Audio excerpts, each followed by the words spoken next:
Oh!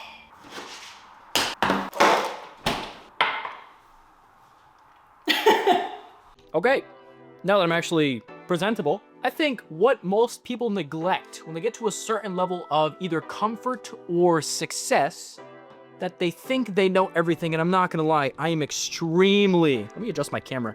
I am extremely guilty of this. When I say extremely, I mean that shit. But you never stop learning. You should never stop learning. You should always, it's very mentally draining, but thinking that you are behind the 8 ball, Harvey Specter, is unfortunately the greatest thing to have, because you will always do more than what you should or expected to, or above the margin of what you think is going to be enough. You're always going to aim past that. Look, you were giving me shit this morning because I come and go when I want to. You know why I can do that? Because when I got here, I dominated. They thought I worked 100 hours a day. Now, no matter what time I get in, nobody questions my ability to get the job done. Get it through your head. First impressions last. You start behind the 8 ball, you'll never get in front. With that being said, I take my Thursdays of actually trying to digest, trying to learn, and trying to become a better creative, a better creator. So I've been scrolling through Sam Goddard and I've been understanding there's a lot of concepts, and I mean so many different concepts that people talk about and people post about. And honestly, you can make a concept out of really anything. It's all really overlapping. And a lot of concepts are used in a lot of similar videos. You're gonna see one video that goes absolutely viral, and then another video that uses the same concepts and it doesn't go viral. What is the difference between the two? Likely the idea behind said concepts. Let's get into what actually helps. One concept, how to build anticipation. Okay, so I'm gonna juggle around this baseball while I try to explain to you the formula of essential anticipation, like building anticipation, making them care, etc. This is all within the first 6 seconds of the video. Keep that in mind. It is all taken with a grain of salt, just the way I see it. So, building anticipation, the first step, ideally, is care. I'm not talking about just posting. You need to frame the way you record your videos and who you are posting for. Target. For example, I'm in fashion. I talk about clothes. I talk about designer clothes, fucking archive clothes, top 5 archive fashion. Who is going to care about a video talking about archive fashion? People that either really, really don't like archive fashion, or people that like archive fashion. You have to think about total addressable market. This is called TAM. This is a very simple concept. Ideally, what is the maximum? If every single person was in a room that had the ability to even be slightly interested in your idea of the video, how many people would that be?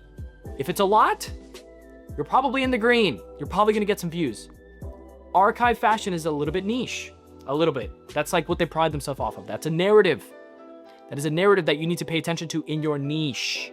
And whatever you post about, I post about fashion, so I just know. That's just me. You need to be in the loop. Moving on. Archive fashion. The people that care is about that. How do you build anticipation about a video talking about top 5 archive fashion? Well, framing. Don't be so one-dimensional. Top 5 archive fashion brands. You have archive fashion, and then you have archive fashion brands. People have a very big emotional tie to branding. That's like some people's whole fucking personality. So that means people are gonna care about archive fashion, and people are gonna care about the brands. Number 2, this is the second part of the formula, challenging that type of care. So are you saying that it sucks? Are you saying it's like, should you be interested in archive fashion brands? That's asking a question. Anticipation. So it goes deeper. Total addressable market, people that care about archive fashion, people care about archive fashion brands. Framing. How are you framing? How do you put it? Where do you stand with this topic? That is like the simplest way of me explaining it. What are you telling the viewer you genuinely think about? In my video, I made a video talking about top 5 Mason Margiela Gats, and I was literally just ranking them. And as it was in the subtext, I know ball. I framed that video as someone that is really into fashion, that is actually like in the loop. I am painting myself as an authority figure to the viewer. So you have care. in my certain video, my example, top 5 Mason Margiela gats. People that care about Margiela, people that care about archive fashion, people that care about the higher fashion brands. Mason Margiela, that's a high fashion brand.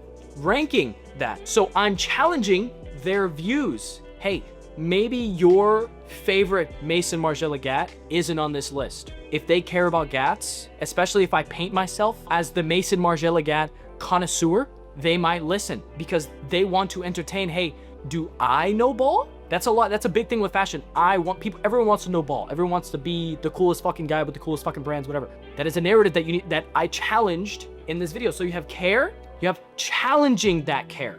That is how you build up the reason for them to watch. Number 3, you have the payoff, or you have the pacing of the video. That is anticipation. If I were to make a video saying top 5 Mason Margiela gats, I wouldn't just go top 5 Mason Margiela gats. Number 1, this one. Number 2, this one. Number 3, this one. Number 4, this one. Number 5. Remember what I said earlier? Like this. No. Number 1, my favorite pair of Mason Margiela gats. This is easily the fucking best. It is so versatile. It's fire. I love it. I wear the shit out of it, etc.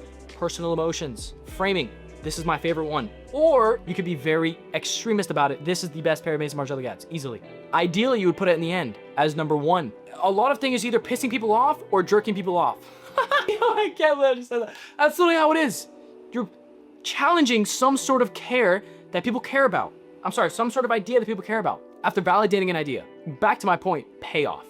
How you paint it. Now time for me to basically, as simple as possible, explain to you how to build anticipation. You need to find a topic that your ideal viewer cares about. You need to find a characteristic in that topic. You need to subtly or extremely challenge that care. Let's do fitness. Let's just throw it. Let's off the dome. If there was a big clump of data that tells me, hey, people are caring about the way you bench press right now. Let's just say peptides. Peptides are fucking popular. Peptides. People are caring about peptides.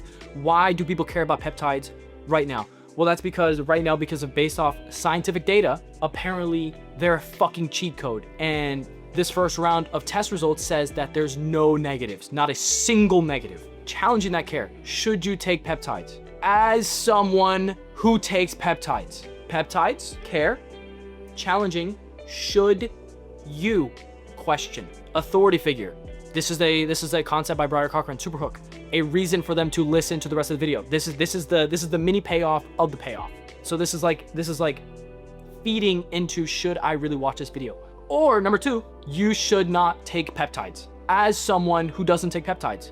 You see how that doesn't really fucking make sense? Like, why would I listen to you about not doing something if you've never firsthand experienced that? Moving on, payoff. You can bounce around it. Some sort of negative aspect. Something negative, something that goes directly against what you literally just said. Why should you take peptides as someone who takes peptides? This first round of data says that roughly in 3 to 5 years, there is some specific element that says, hey, this might be bad for you in the long run. But based off of this new evidence, literally yesterday, it has classified that this study of peptides has been wrong. It was wrong. Why is it wrong? It is wrong because XYZ. Therefore, these are 3 reasons why you should take peptides. You are selling the idea of peptides, or a story. This guy took peptides, he had horrible side effects, whatever. These are 3 reasons why you should also not take peptides along with that. You are dancing around the idea. Do not be so one-dimensional. It's like this. It should be like this. Dips and rises, dips and rises. It should not be flat. The tonality. This is kind of a long video. I hope when I watch this back, it actually makes sense. I'm gonna do this more because this is actually really fun. I like thinking off the top of my head of explaining concepts. Yeah, I fuck with you. If you made it this far, if you learned something, please let me know. I would really appreciate that.